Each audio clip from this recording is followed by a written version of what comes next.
பிரித்தானியாவின் கிழக்கு லண்டன் பகுதியில் உள்ள பரபரப்பான இந்திய உணவகம் ஒன்றின் மீது பெட்ரோல் ஊற்றி தீ வைத்த விவகாரத்தில் 17 வயதுடைய இரு சிறுவர்கள் குற்றவாளிகளாக காணப்பட்டுள்ளனர். லண்டன் ஓல்டு பெய்லி நீதிமன்றத்தில் 7 வாரங்களாக நடைபெற்ற நீண்ட விசாரணைக்கு பின்னரே இந்த தீர்ப்பு வழங்கப்பட்டுள்ளது. கடந்த 2025ஆம் ஆண்டு ஆகஸ்ட் மாதம் 22ஆம் தேதி இரவு 9 மணியளவில் கேன்ஸ் ஹில் பகுதியில் அமைந்துள்ள இந்தியன் அரோமா உணவகத்திற்குள் இச்சம்பவம் அரங்கேறியுள்ளது.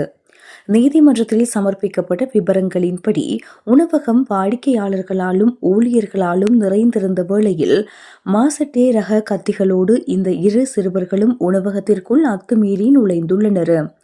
அங்கிருந்த அப்பாவி வாடிக்கையாளர்களை அச்சுறுத்தியதுடன் உணவகத்தின் தரை, நாற்காலிகள் மற்றும் அங்கிருந்த மனிதர்கள் மீதும் பெட்ரோலை ஊற்றியுள்ளனர். பின்னர் லைட்டர் மூலம் தீ மூட்டியதை அடுத்து அந்த உணவகம் முழுவதும் ஒரு சில நொடிகளில் பெரும் தீப்பந்தாக மாறி எரிந்துள்ளது.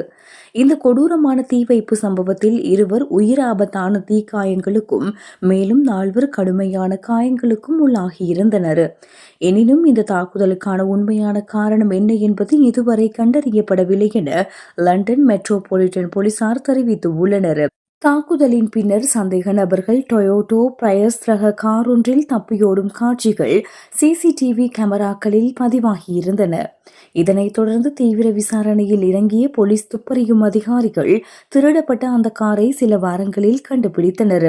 காரிற்குள் இருந்து தீ வைப்பதற்கு பயன்படுத்தப்பட்ட பெட்ரோல் கேனின் பாகங்கள் மற்றும் சந்தேக நபர்களின் மொபைல் போன்கள் என்பன மீட்கப்பட்டன. தாக்குதல் நடந்து 2 வாரங்களின் பின்னர் கைது செய்யப்பட்ட இந்த சிறுவர்களிடமிருந்து சிசிடிவி காட்சிகளுடன் ஒத்துப்போகும் முகமூடிகள் மற்றும் காலணிகளையும் போலீசார் கைப்பற்றியுள்ளனர். குற்றவாளிகளாக காணப்பட்டுள்ள இந்த இரு சிறுவர்களுக்கும் எதிர்வரும் அக்டோபர் மாதம் 2ஆம் தேதி வெள்ளிக்கிழமை ஓல்ட் பெய்லி நீதிமன்றத்தில் தண்டனை விபரங்கள் அறிவிக்கப்பட உள்ளன.